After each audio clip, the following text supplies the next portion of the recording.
Hi, I'm Davina, and I'm recovering from complex post traumatic stress disorder and narcissistic abuse, just like you. And today I want to talk about the lies that the narcissist has told you, particularly your narcissistic parents. So I'll tell you about three. Number one is they tell you with their words, with their actions, with how they treat you, that you are unworthy, that you are a shameful, inadequate person, that you're not valuable, that you're not important.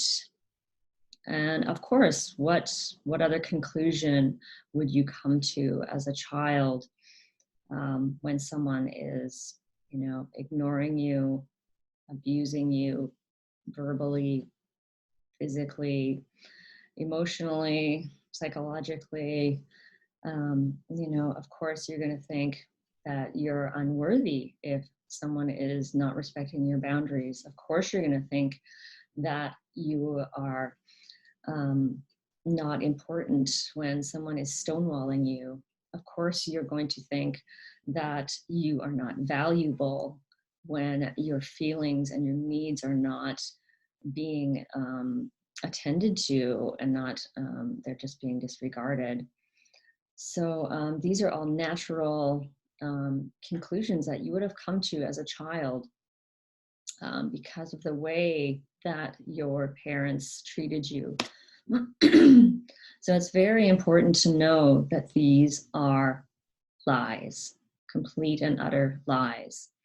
These are very hard to overcome because you can be so living in that shame-based identity. It's what I call, it's like your fish swimming in water. Like a fish doesn't know it's swimming in water. It can be your whole life, your whole everything is coming out of this feeling like I'm not enough. And I'll get to the end. At the end of the video, I'll share some tips with you. So that's number one, is to know that you are worthy, you are important, you are a valuable human being, just as you are. Number two, the other lie they tell you is that you're weak, that you're incompetent, that you're not resilient, that you just can't handle life very well.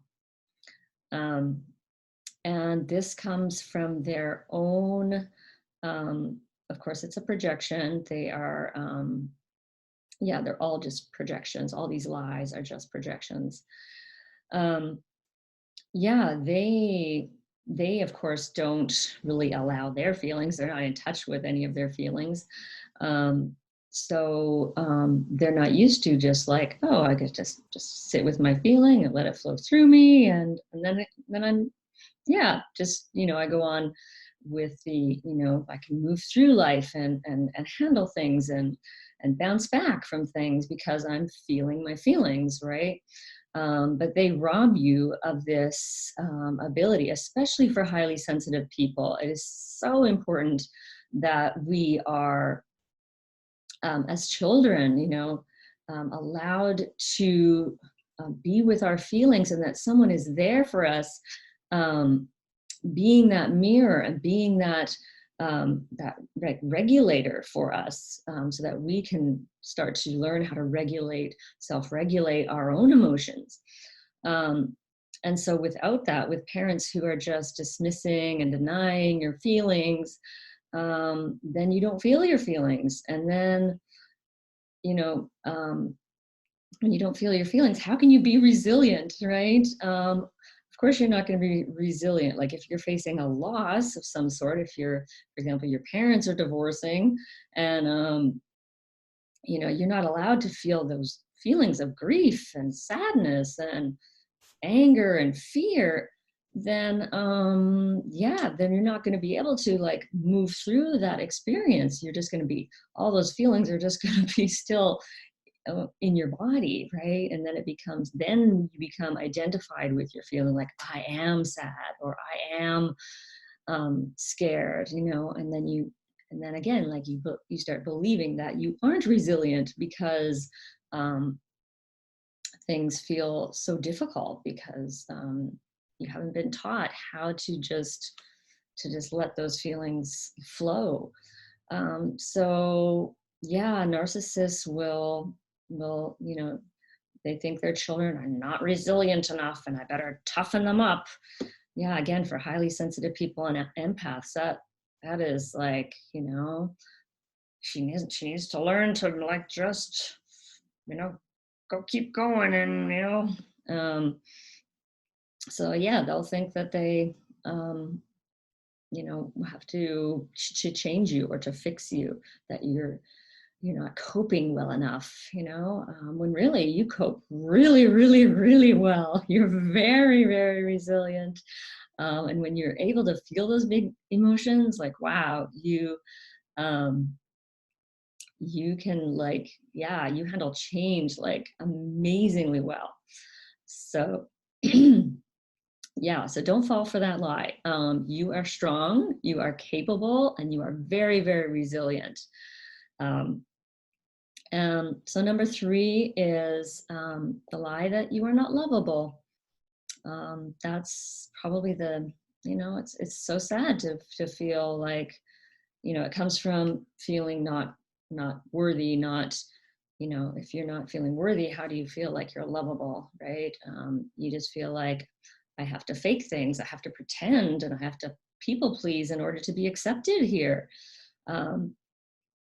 You're not feeling like you can just be you. You're feeling like, nope, the real me is not acceptable to this person. And so this is the lie that they get you to believe, that you are not lovable just as you are. And I want to tell you that you are lovable and you are acceptable exactly as you are right now.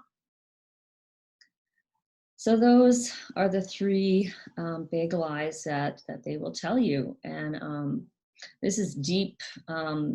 This is deep subconscious programming. So this is not something that you can just like start saying a few affirmations every day. I am worthy. I am lovable. Because that's not going to create that deep change, because your subconscious is just going to go, no, that's not true. You know, I'm not worthy. So this takes number 1, being able to feel your pain. I will always be coming back to that. That's his number 1 thing, is feeling your pain. And once you feel that pain, then you're not identified with it anymore. And so important. Number 2 is to get into the body. And yeah, I find yoga nidra so tremendously helpful. Once you are able to get into your body, it's kind of a paradox, but you start to realize who you truly are as a spiritual being. You'll start to notice that, oh, wow, I am this energy, you know, I'm just this being of like vibrant energy. And so you won't be identified with these feelings. You'll realize, oh, I just feel a feeling and it passes through me. um, so important. And the last one would be taking action, right? You can tell yourself you're worthy, but if you're not speaking up for yourself, if you're not setting boundaries, then you're not really giving yourself that message. Just like your narcissistic parents can say, I love you, I care about you, but if they're not acting like they love you and they care about you, means nothing. So it's really important that you start taking those steps, even if they're really small, to start showing yourself that you care about yourself, that you love yourself, that you are worthy and important person.